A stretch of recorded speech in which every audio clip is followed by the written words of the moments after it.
Right. All right, well, good afternoon, everyone. Oh, we got to try that again. Good afternoon, everyone. All right.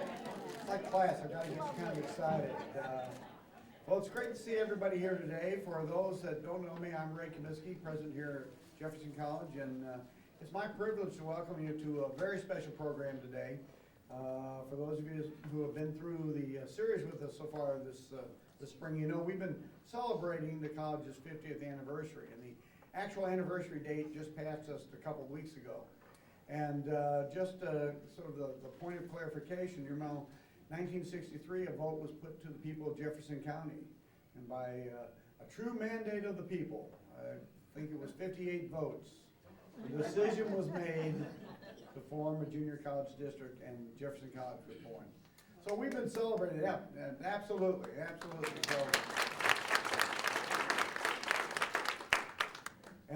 So there are those here today who are part of that beginning and that legacy, and we're going to hear some of that story today. And then there are those of us who have reveled in the labors of others and hope to be able to contribute to the next 50. So we're going to do a little bit of all that today. Before we get into the program, and you don't have to stand up, I'll just ask you to wave.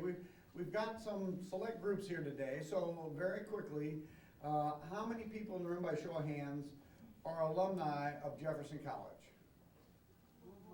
All right, very good. And there may be some duplication in here. This is one theme I have definitely learned about Jefferson College, is that not only do they come to us as students, but oftentimes they come back as employees as well. So first, we have retirees. So if you're a retiree, will you raise your hand, please? I'm going to tell you, there's a lot of history back in those tables. I'm still picking their brains to find out what I'm doing right and wrong. And then we have current employees. So if you'll raise your hands.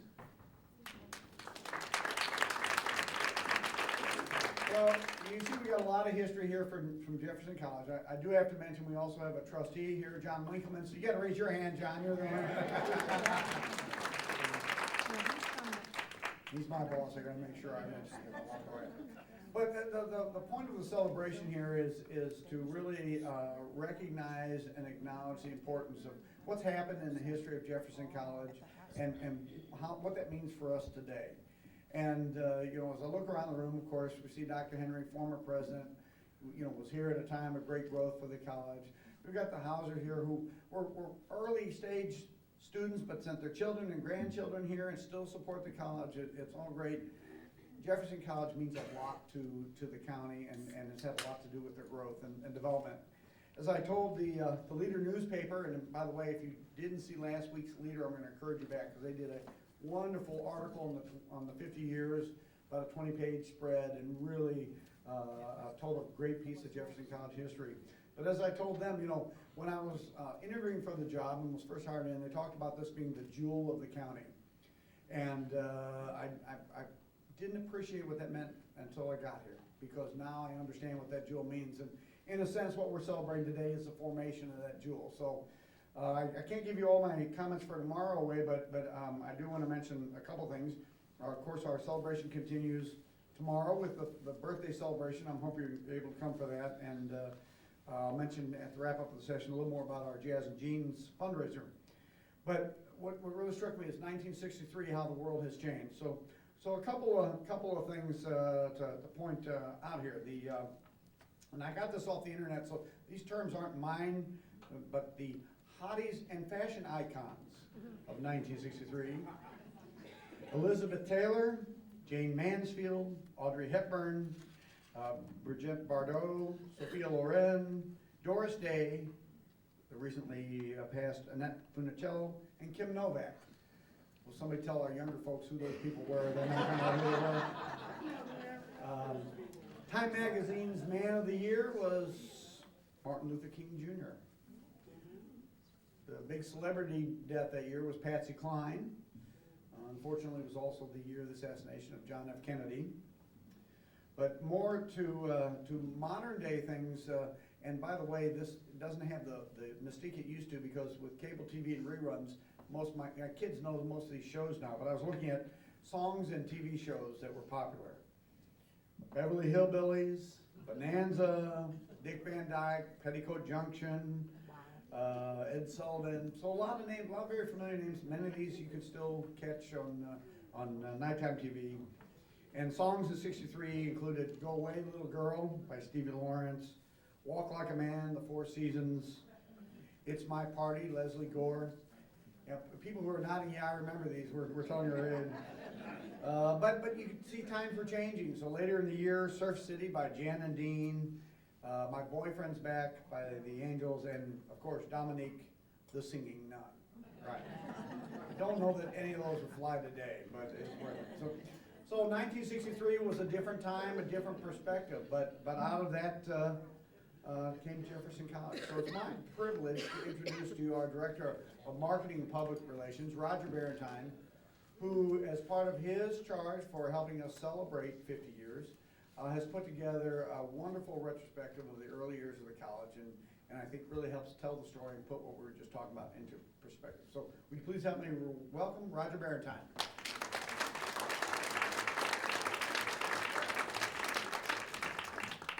Good afternoon, everyone. I won't belabor the points that Dr. Comiskey has said this afternoon, but speaking for my generation, I find it hard to imagine, and people who my age find it very hard to imagine life in Jefferson County when there was not Jefferson College. That was not the case, as many of you well know, in the early 1960s. The only choice that residents had at that point was to drive north to St. Louis, to drive south to Cape Girardeau, but all of that began to change in 1961. Many folks don't realize the fact that we have a very rich educational pedigree here in Jefferson County, because in 1961, then Senator Earl Blackwell from Hillsborough introduced Senate Bill number 7. And that bill enabled the formation and the financing of community college districts all across the state of Missouri. And so it was from that moment of legislation that was signed by the governor, obviously, and eventually, that the concerned citizens of Jefferson County came together and said, we need a community college in our region, in our county, in our community. And as I think about that today, I think about all the different ways we are, I wouldn't say isolated, but the ways in which we differ from one another. Political ideology, religious ideology, the towns that we live in. And to think that those citizens in the early 1960s put all of that aside. So it didn't matter where you go to church, didn't matter if you're Republican or Democrat, didn't matter if you're Arnold or Festus or Crystal City, but that we're going to come together as a community to have higher education in our region. And so that's what we're trying to portray and to capture today. Really the thanks for this video comes from a dear friend of mine. She's a retired professor here at Jefferson College. She's a retired information systems professor, Nancy Smith Walker. And she happened to be at the 90th birthday party for the very first Dean of Student Services, Norman Turnbow.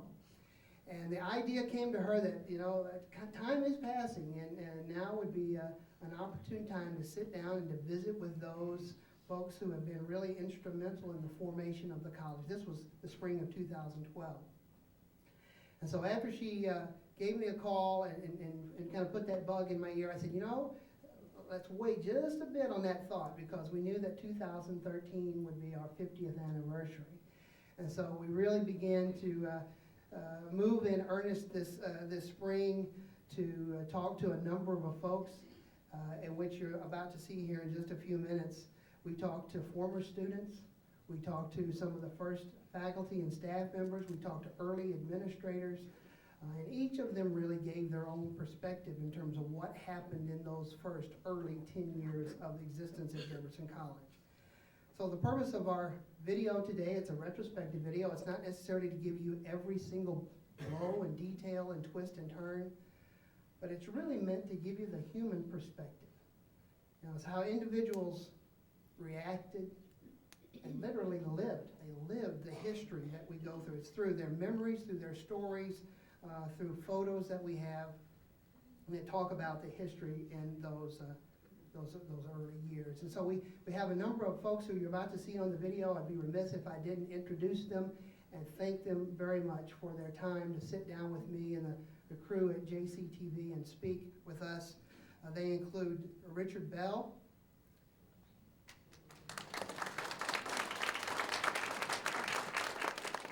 Richard was a music professor here from 1966 through the year 2000. And a number of these folks that I'm mentioning here, they are firsts in many ways. Richard was the first in terms of bringing together our community chorale, the first in terms of creating the Starlight Chorus. You'll hear more in just a minute about the first in terms of bringing those groups on a European tour. And so exciting in terms of the things that he did in our music department, and would be forgetful if I had not as well recognized his wife, Norma. Thank you for being here today as well.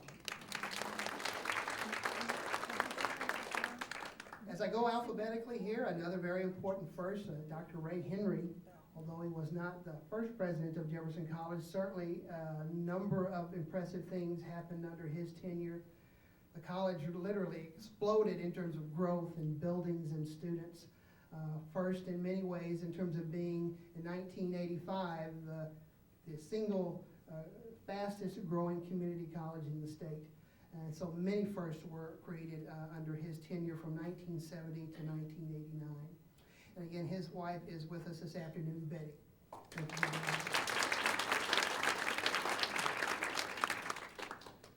Jefferson College's first non-traditional student, she was 42 years young at the time, was recruited by the college's first president, Dr. Charles McLean, and that is Jane Hauser. Not only did she come to Jefferson and graduate and go on to a great career, but her daughter, Barb, and her granddaughter, Carrie, not only came to Jefferson College, but both of them wound up being employed at Jefferson College as well. So, Jane, thank you very much. And Jane's husband, Barrantine, is with us as well. Thank you.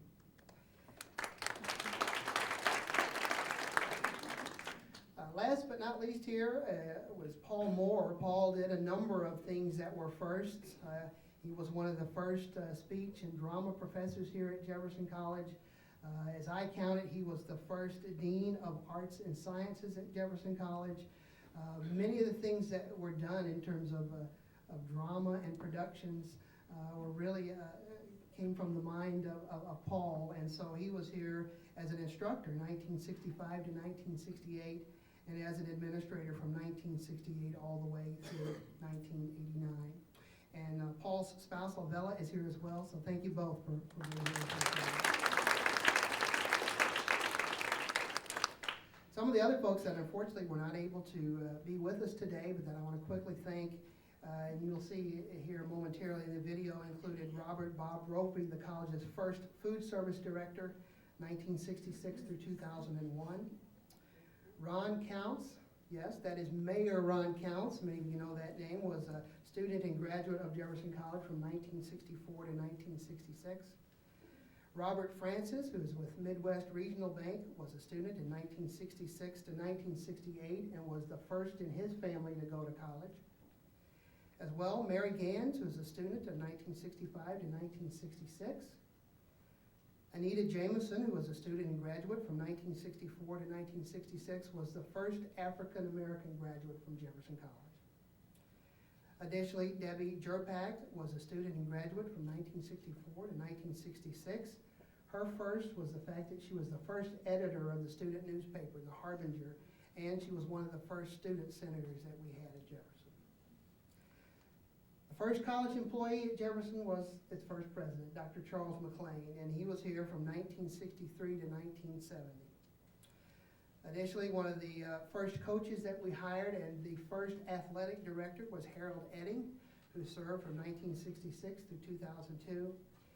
And last but certainly not least was Rhonda Stansberry, who was one of our first students in 1965 to 1967, who majored in journalism and went on for an illustrious career at the Omaha World Herald for a 30-year career as well. So all of those individuals are folks who you're about to meet in our retrospective video. I want to close by saying how much it's been as an honor for me, representing Jefferson College in what I'll call the modern age, if you will, to relive a lot of this history. My job, I think, in all this was really easy. I had the opportunity to sit down and listen to stories and look at pictures and to ask questions about some of those early days. And it was the staff, my staff, Tom Struckhoff and Matt Keeney, that did the real work. They're the ones that edited the video, put things together in a cohesive fashion, and I think you'll be very proud of what they do. And so I wanted to publicly thank them for the work that they do, not only for me as a director, but for the college as well. An excellent job.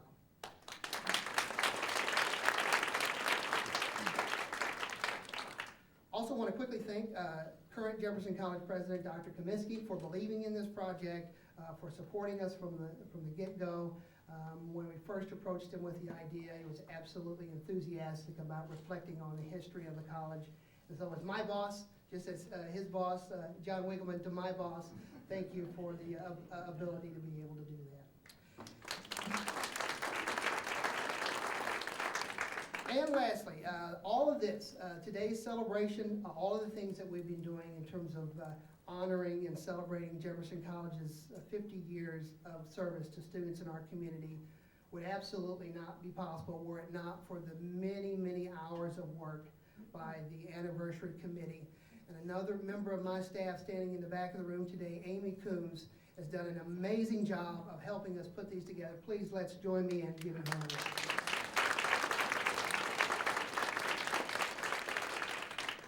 All right, we are now ready to show the presentation. And one last bit of fact here and information is that as we finished the project, we were really looking for a suitable name, a suitable title for this. And I was looking back through early yearbooks. In fact, you see many of them here on the table today. One of the quotes that struck me the most was a quote by then Board of Trustees President J. Charles Studdeman. It's back probably about 1965. And it really laid the foundation, I think, for everything that this college had done up to that point and continues to do today. And that is this. He said, quality will be our goal and excellence our dedication. And I think that is clearly evident in terms of the feelings, the emotions, the pride that you're about to see here in this production. And so we hope you enjoy this presentation of And Excellence Our Dedication.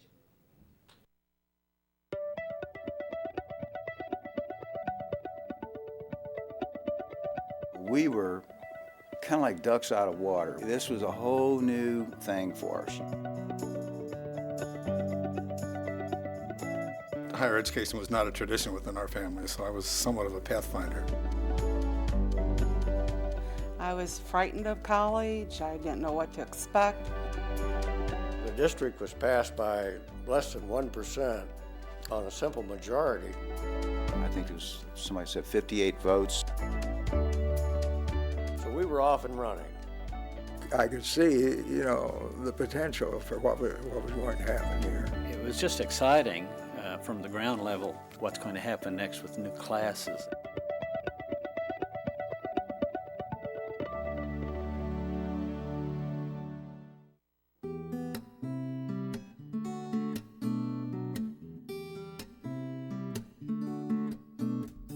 In the spring of 1961, Senator Earl Blackwell of Hillsborough introduces Senate Bill number 7. The Junior College Act enables the creation and financing of public junior colleges. Governor John Dalton signs it into law on July 25, 1961. Jefferson County leaders gather on January 24, 1962, and decide to petition for a junior college. On April 2, 1963, county voters approved the junior college district. 58 votes make the difference.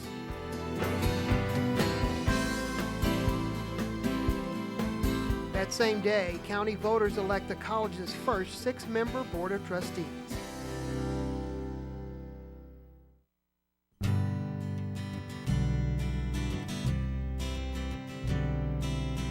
I'm Charles McLean. I was president of the Jefferson College from 1963 to February 1st of 1970. I had done some research on the establishment of a community college in Jefferson County. And I'd also worked with 2 of the 6 board members.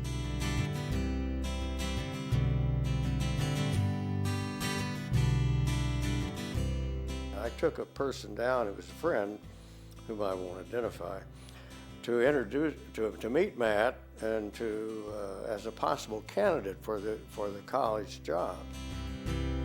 And Mr. Wynn was out in the field, so we clomped right out into the cornfield where he was, and said, "I'd like for you to meet so and so.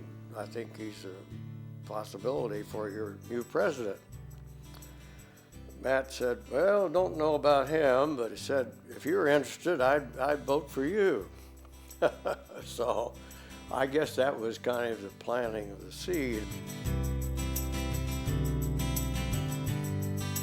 So I went down for an interview, and it was in the courthouse, in the circuit courtroom.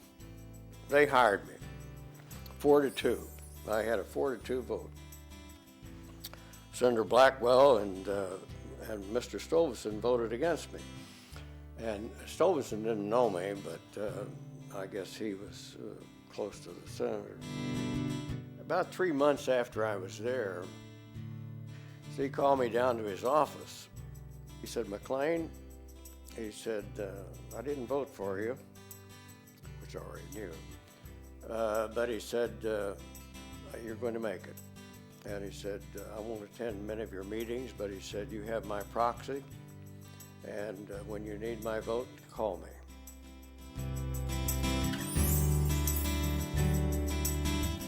The college had been given this land in Hillsboro.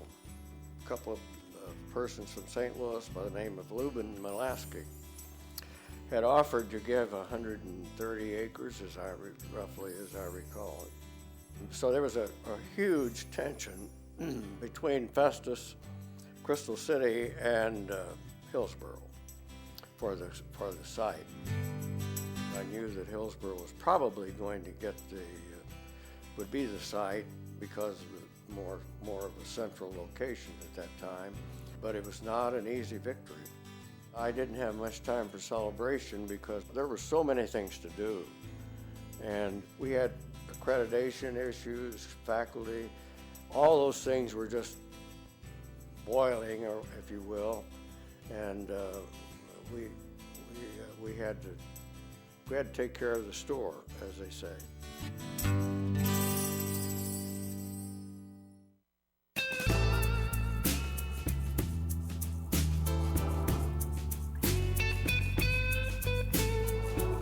Back then, most of us young folks, we had to pay our way. Our folks couldn't pay for it. They didn't have the money. Couldn't afford to go anywhere else to begin with. I was actually the first person in my family to complete a bachelor's degree.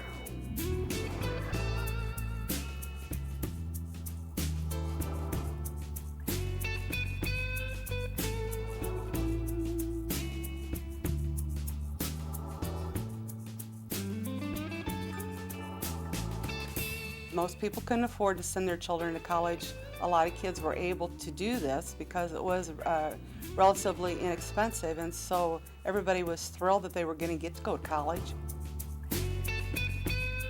We had something like 225 or 230 students, and they met in the high school in the evening. We drove from Arnold every day. There was a whole carload full of us.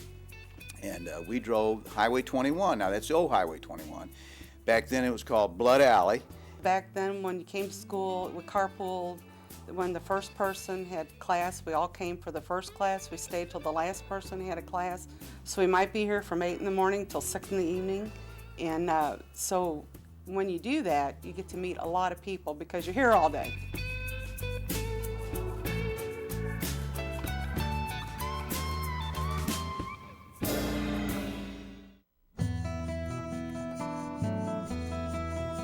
Wow, this was like day and night. This was a great facility.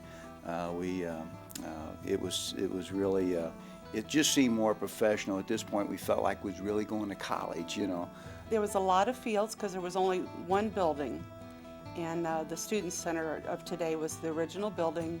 There was a road that came up to the Student Center. There was no parking, so everybody had to park along the road. It was crowded from Highway 21 all the way up. It was just really a pretty campus, really pretty. When we first turned in out here off Highway 21, I don't believe the road was paved at that time. Then we came on up by the Student Center, they're just framework up, got to the where the Arts and Sciences building was going to be, and there was nothing much there except just mud and getting ready to put the foundation in. The Student Center was the first building on campus, of course, and it was built for a purpose that it did not always serve. It had choral groups in there. It had nursing programs in there. It had architectural drafting at one time, many different kinds of things. As we built the other buildings and were able to move into other facilities. And then we had the library. I think that was the third building, a two-story structure. And then we had the gymnasium, natatorium, and the technical area technical building.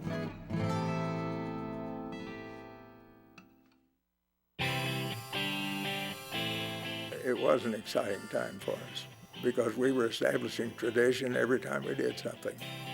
The music department was in the top part of the Student Center, and the band and the chorus met in the same room. And our performance area for the public, of course, was the gymnasium, which is now the cafeteria. Then the second semester we were able to move into the Arts and Sciences building, and so we prepared a lecture hall for our theater performances.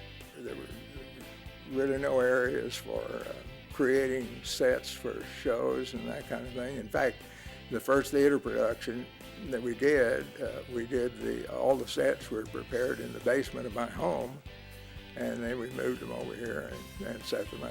It really worked out quite well for us, and it was a fun place to work.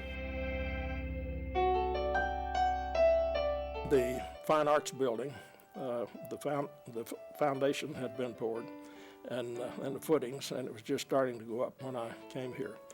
We built that out, and it served the needs of fine arts, all right.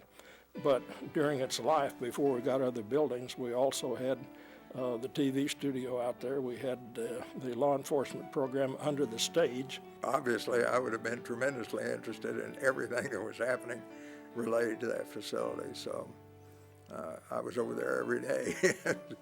Made several trips to other colleges to get ideas to pass on to the architect of that building. Southwest Missouri State had what they call a tent theater, and so they had a concrete pad outside their theater, and they moved a tent out onto it each summer. And it just seemed to be a good idea. Why not just create a proscenium theater kind of thing in the back, using the same stage as we were using indoors. The Kansas City Royals were building a new stadium, and so they were moving out of their old stadium, and they were getting rid of their seats in the old stadium. So the college submitted a bid of $1 a seat, and the agreement was you had to come and pick them up, take them loose, take the screws out, and haul them off. We took a couple of rider trucks, rental trucks, and drove to Kansas City. We had to pick the crop. We got to pick all the seats we wanted, this section, that section. So we picked out 1,000 seats and loaded them on 2 U-Hauls and brought them back here because the college needed seats for the outdoor theater. We would do a couple of, at least 2 musical theater productions each summer, and then the Starlight Chorus, of course, would have their program. So we had a pretty complete use of it.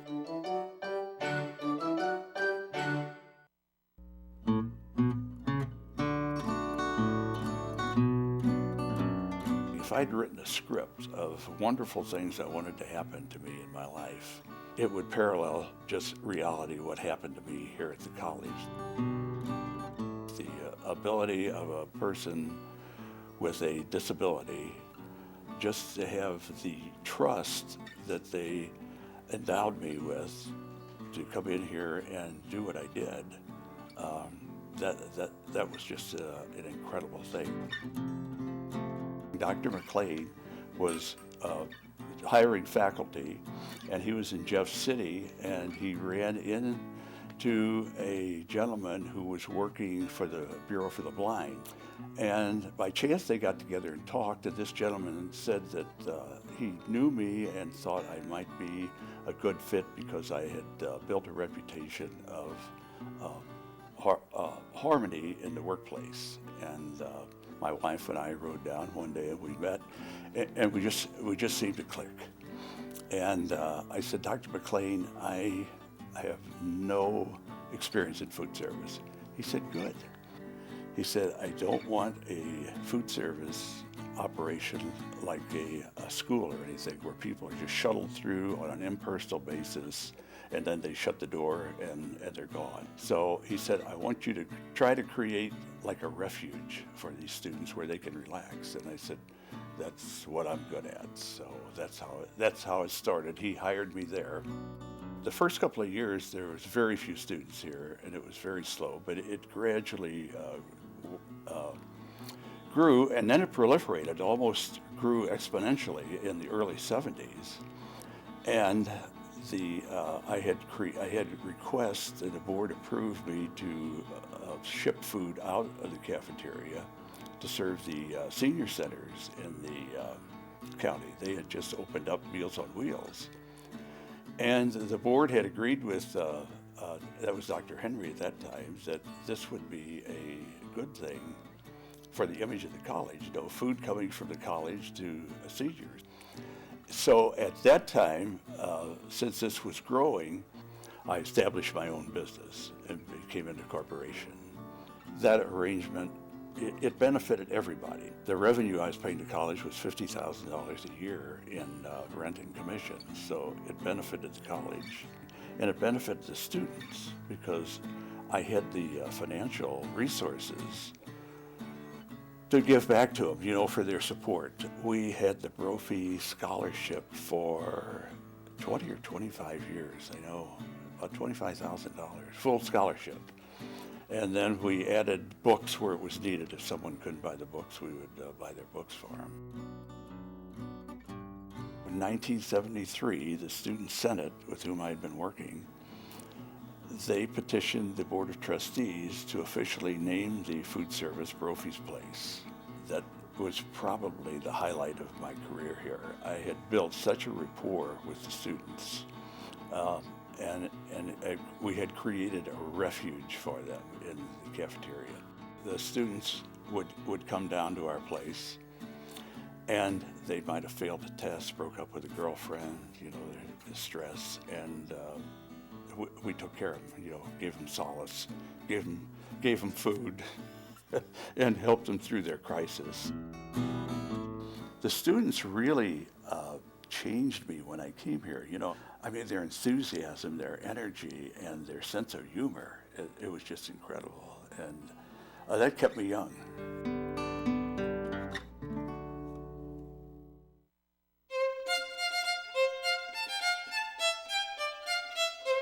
I think administration was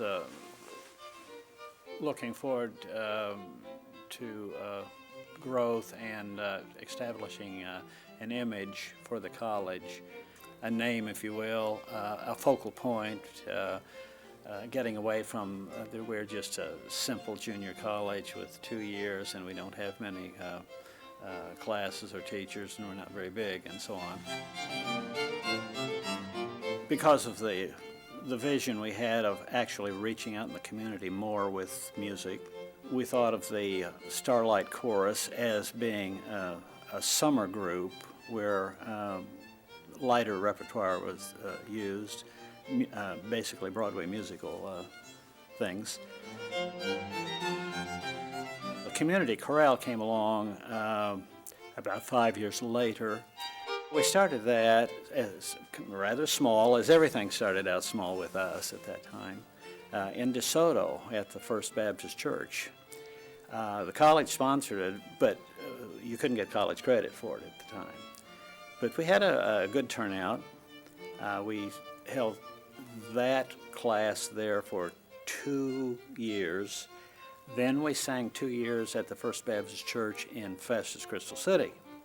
Then, 5th year, we moved on college campus and started doing all of the community chorale things there. I sang in the choir and the madrigalians, and the choirs, the madrigalians, we got to travel and do some things, and of course we'd get to go different places with the bands. All the way up to the mid-'70s, we would take some trips to just other schools performing, trying to build up the reputation of the college, the music department, of course, and getting acquainted with all of the directors involved. But in 1975, we were anticipating the coming bicentennial of the United States celebrations. And so we were involved with a 5-country tour to Europe in 1975, the summer of 1975, 20 days. And we were singing the music of America, the music of Jefferson College, and having a wonderful time and spreading the good word of the United States of America. After that, we've been to Europe 4 other times, and we've sung in 13 different countries, Canada, and about half the states in the Union. I guess one of the biggest ventures was singing at Carnegie Hall, and that was very exciting. So we've been around a few places.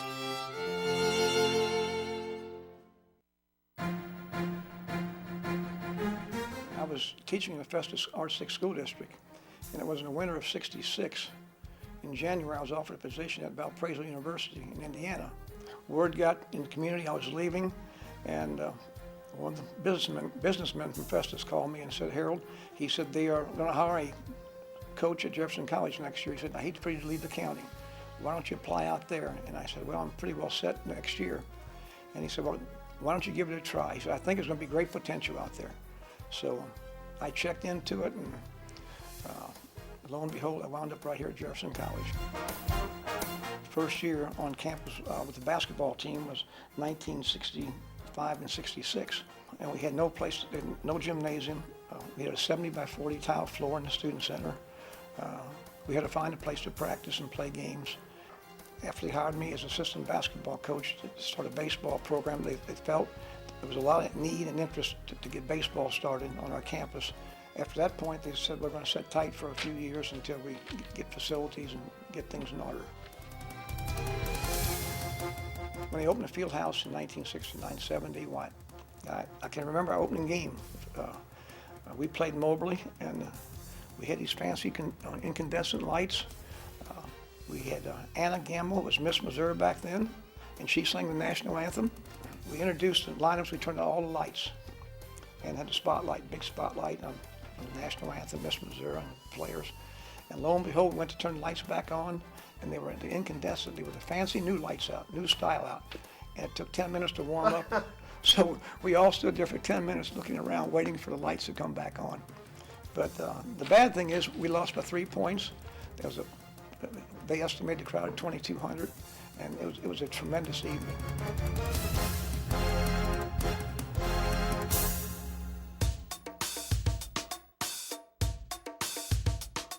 I had visions when I became athletic director of some things we could do, but I had no idea that we'd have the success and the number of outstanding young people we had come through our programs.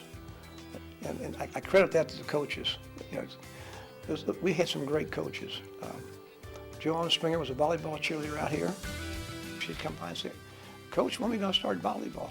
I said, volleyball? I said, we have no place to play right now. She said, I want a volleyball team. And in 1974, we decided to start a volleyball team for the 75 season. And Joe Ellen was coaching gymnastics at Hillsborough High School. So I called him and said, Joe Ellen, I said, you want to know about the volleyball team? So we're going to start one next year, and you're going to be the coach. Well, and she stumbled and mumbled, and she said, great. I said, well, we'd love for you to come out and join us. She was an outstanding student and just a good person, and I knew she'd do a great job for us. Our first Afro-American student was a young man named Willie Lee from DeRidder, Louisiana. He was 6'6", and he was just a fantastic basketball player. His mother was a high school librarian, and she would call almost every other day to ask, is Willie going to class? Yes, he's going to class. And he was a tremendous young man, and we had no problems whatsoever with the racial situation. The best baseball player in the county back at that time was Dave Oster. He was a senior at Fox High School, and he was the best player by far.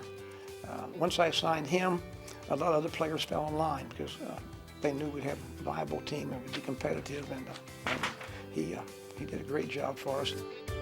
One story I'll tell, we beat Forest Park a doubleheader. I remember it yesterday. We won the first game 2-1. Dave hit a 2-run homer. And we hit the second. We won the second game 1-0, and Dave hit a solo homer. And we're driving down the highway. He said, Coach, he said, what are your duties? So I told him my duties, and he said, well, how much money do you make? So I said, well, Dave, I'm making $7,000. He said, I want your job someday. He said, I'd love to have your job. I said, I may hold you to that. And he said, that'd be great. And we had a coach resign in the middle of the year, and Dave was teaching at Afton High School. So, and I followed Dave's career very carefully, and he's been very successful in whatever he did. So I called him. He's free 7th hour. I called him in an hour. I said, Dave, hair red. Yeah, Coach, what do you need? I said, well, that job you wanted, it's yours. What? I said, well, our coach resigned. I said, we need someone to come coach a baseball team second semester. I'm under contract. I said, I spoke to the superintendent, I spoke to the principal, I made the right steps. You're home free. So he thought, I have to go home and talk to Sharon, my wife. So anyway, Sharon said, fine. And he became the coach.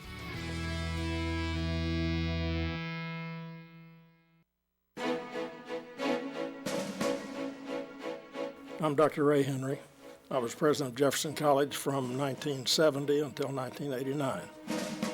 I was superintendent of schools at Farmington and had observed the first 6 years of the college's life here, and was very interested in community colleges because I had attended one myself.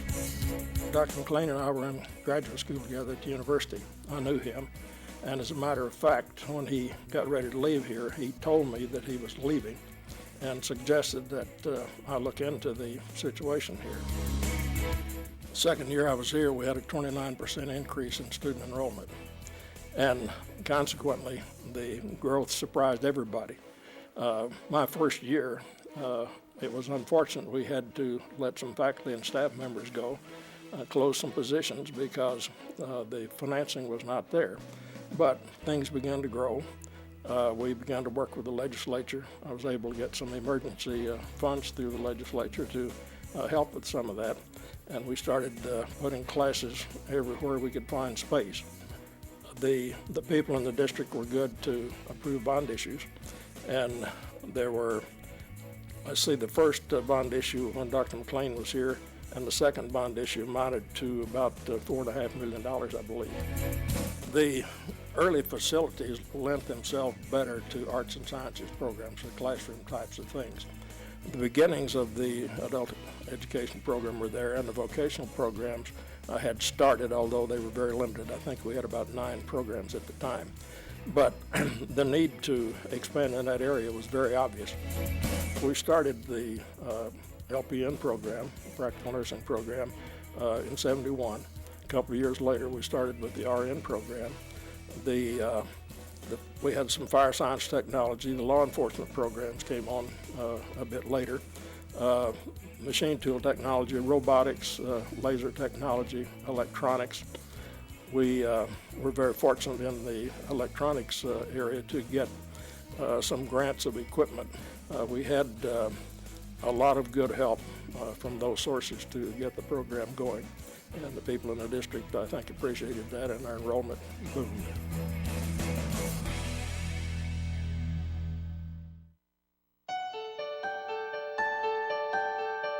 Jefferson is who I am in many ways.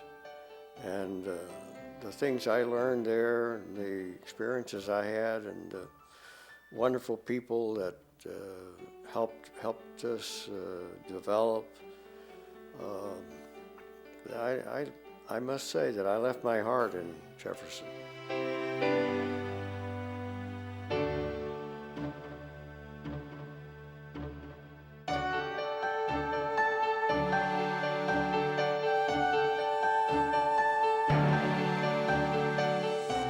Excitement, pride, joy. It's just, it's a great place. I still love the place.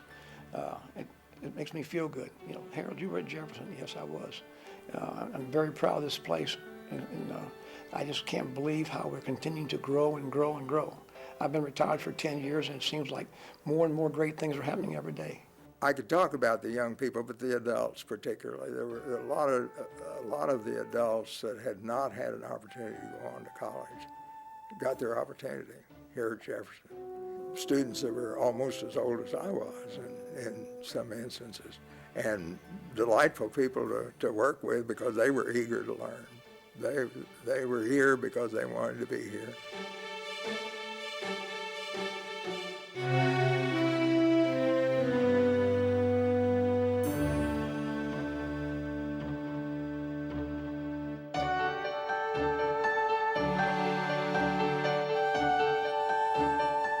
Lots of good times, a lot of good memories, and a wonderful atmosphere to be educated in.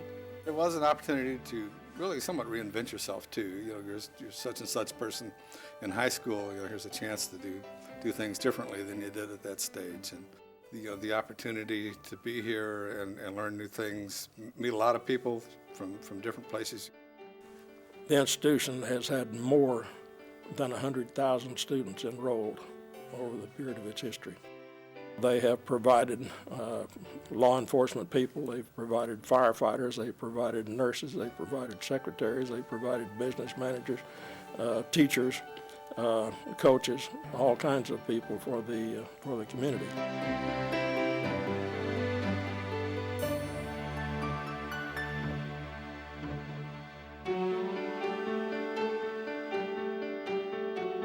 I wouldn't have traded the choices I've made coming to this college for anything in the world. It's been just wonderful.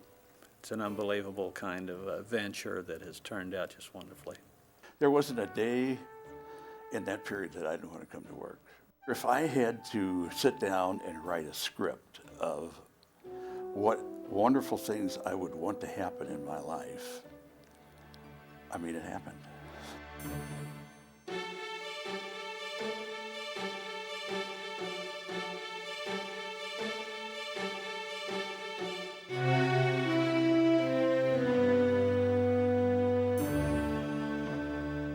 One of the big steps that I think a lot of us noticed was it was up to you at that point to make it happen.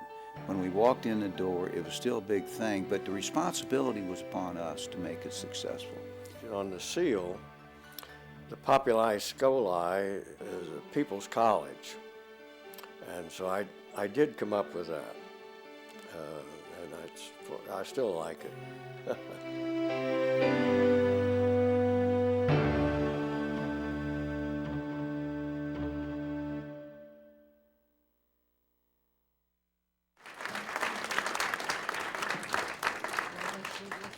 As I said, there you have it, that famous quote, excellence will be our goal, and excellence, quality will be our goal, and excellence our dedication. And so we hope that you've enjoyed it. We hope that you're even more proud of this institution than you were 30 minutes ago.